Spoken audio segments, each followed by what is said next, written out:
Ada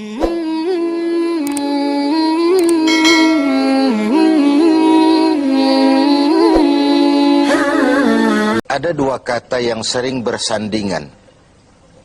Kita kenal betul kata itu, yaitu hak dan kewajiban.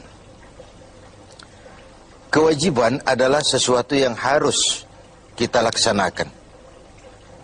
Hak, sesuatu yang harus kita terima. Keduanya berjalan pada alur keseimbangan. Bahwa ada orang yang lebih mengutamakan kewajibannya dan tidak begitu memikirkan haknya, kita katakan itu orang bijak. Ada orang yang menuntut haknya sesuai dengan kewajiban yang dia laksanakan, kita katakan itu orang yang adil. Ada orang yang hanya tahu hak, menuntut hak, tapi tidak pernah melaksanakan kewajiban, kita sebut itu orang yang tidak tahu diri. Muslim bersaudara. Islam membebaskan kita dari ras diskriminasi. Persaudaraan itu diikat dengan nilai akidah, melintasi geografis, melintasi etnis. Dari manapun orang datang, apapun warna kulitnya, dari suku apapun ia dilahirkan, kalau akidahnya sama, itu saudara kita sebagai sesama muslim. Di dalam menjalin persaudaraan sesama muslim itu, ada hak-hak saudara kita yang harus kita berikan kepada mereka. Artinya kewajiban kita memberikan hak itu kepada mereka. Apa hak itu? Sebuah hadis menyatakan hak seorang muslim atas muslim lainnya 7. Yang pertama, al-ijlalu lahu fi ainihi. Ia memandang saudara muslimnya itu dengan respek, dengan rasa hormat, dengan istilah orang-orang tua kita dulu, nguwong ke uwong. Orang itu ya dianggap orang apapun profesinya. Saudara muslim kita itu jadi pemulungkah dia, penarik becakkah dia, pekerja kasarkah dia. Ada rasa respek kita terhadap dia, rasa hormat kita kepada dia, dan itu karena nilai-nilai akidah, nilai keimanan, bukan karena profesinya. Kalau kita hargai orang karena profesinya semata, jadilah penjilat kita ini. Bukankah Rasulullah SAW telah memberikan contoh yang sangat baik kepada kita? Beliau oleh Al-Quran dituntun, Qul innama ana basyarum mislukum.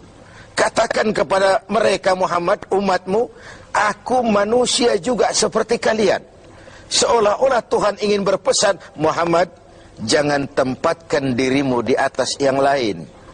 Ternyata Rasulullah Sallallahu alaihi wasallam yang begitu baik hatinya, begitu mulia akhlaknya, begitu luar biasa ibadahnya, entoh oleh Allah masih diberikan bimbingan. Qul innama ana basyarum mislukum. Katakan kepada mereka Muhammad, aku manusia juga seperti kalian. Jangan tempatkan dirimu di atas yang lain. Kemapanan sering menggoda dan menggeser idealisme kita. Kemapanan sering membuat kita memandang kecil yang lain. Ora pati ngewong ke wong. Tidak bisa lagi mengorangkan orang. Sedikit punya jabatan, dada besar, hidung mekar, telinga lebar. Tidak ada apa-apanya orang lain. Tidak demikian mentalitas kita dalam berukhuwah, dalam bersaudara. Al-ijlalu lahu fi ainihi. Seorang muslim memandang muslim lainnya dengan rasa respek, ada rasa hormat, dan itu karena pertalian akidah semata-mata. Sekali lagi, apapun profesinya. Yang kedua, wal wuddu lahu fi sadrihi. Ada rasa respek, lalu yang kedua, ada rasa cinta di hatinya kepada saudaranya itu.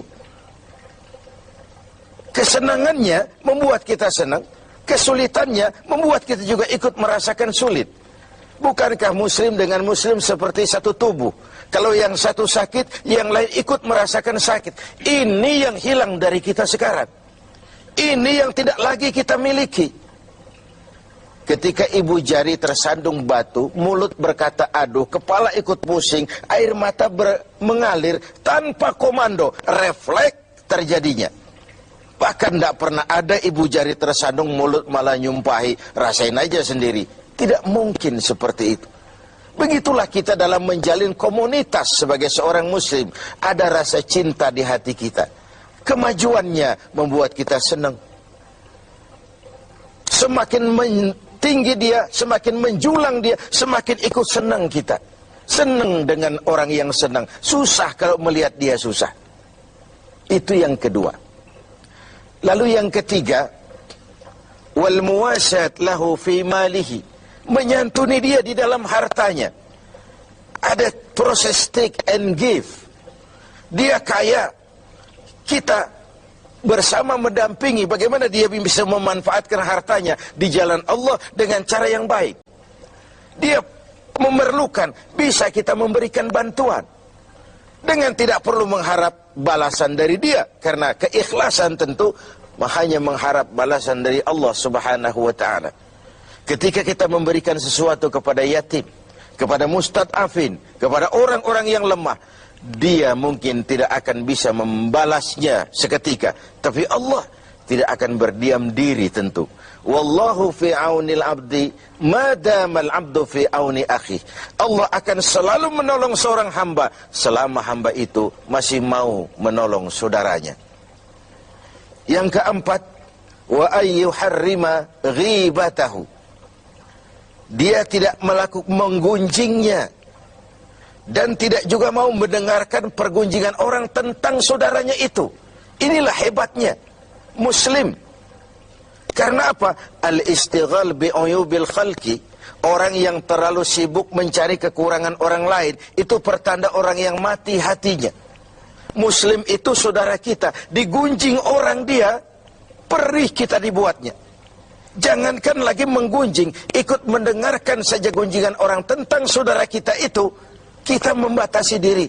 Maaf, saya tidak ikutlah, saya keluar saja kalau ini yang kita bicarakan. Bukankah kita lebih suka jadi tukang kipas? Kalau ada orang ngomongin orang, walaupun kita nggak tahu, kita ngomporin, kita ngipasin, dan begitu seterusnya. Akibatnya, aib orang, celah orang, kita buka-buka. Padahal muslim dengan muslim satu tubuh, terbuka auratnya, ikut malu kita bersama. Pemirsa TV 7 yang berbahagia, karena itu hak dia untuk tidak digunjingkan, kewajiban kita untuk tidak menggunjingkan, bahkan tidak juga suka mendengarkan dia digunjingkan juga oleh orang lain.